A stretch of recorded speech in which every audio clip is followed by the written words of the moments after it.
Kas päivää, tässä on Random Boffin. Tässä on tällainen pieni, tosi pieni peliesittely.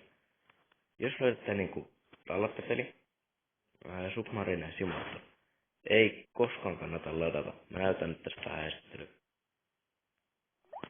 Kuitenkin.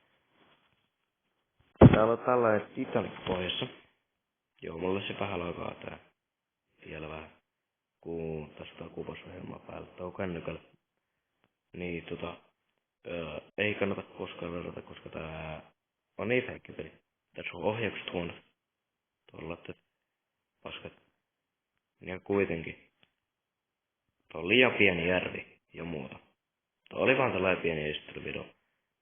Jos tykkäätte, niin sanoo, että jos mä löydän kaikki huonoja pelejä, niin mä voin laittaa nyt kyllä tuohon noin YouTube ylös. Että sanon, ettei kannata ladata.